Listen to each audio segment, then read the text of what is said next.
Big boss season 9 నిన్న రాత్రి episode పూర్తయిన తరువాత స్టార్ మా ఓ స్మాల్ ప్రోమోని రిలీజ్ చేసింది.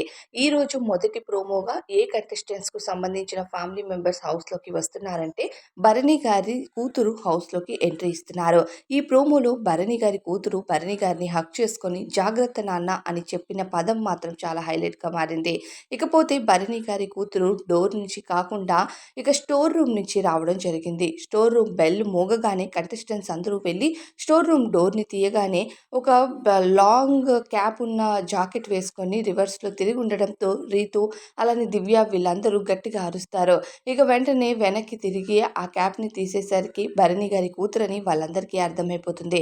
ఆ క్యాప్‌తో పాటే బయటికి వచ్చి నాన్న అంటూ పరిగెట్టుకుంటూ వెళ్లి భరణి గారిని హగ్ చేసుకుంటుంది భరణి గారి కూతురు. ఆ తరువాత హౌస్‌మేట్స్ అందరితో మాట్లాడుతూ భరణి గారితో డెన్‌లోకి వెళ్లి సెపరేట్‌గా మాట్లాడడం జరుగుతుంది.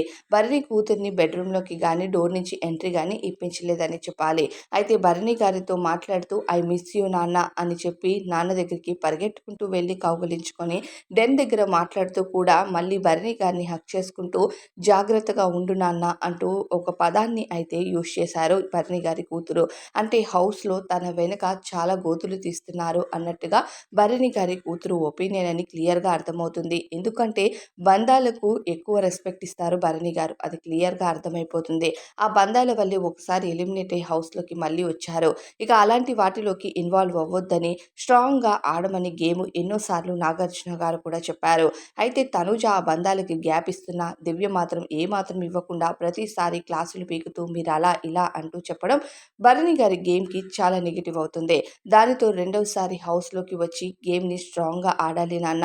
నువ్వు ఎవరి మాట వినొద్దు. ఏదైనా ఉంటే ముక్కుసూటిగా ముఖం పైనే చెప్పేసేయి అన్నట్టుగా కూతురు భరణి గారికి సజెషన్స్ ఇచ్చినట్టుగా తెలుస్తుంది.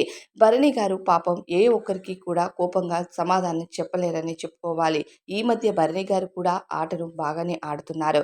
మరి భరణి గారి ఆటపై మీ ఫీలింగ్ ఏంటి అన్నది కామెంట్ చేయండి.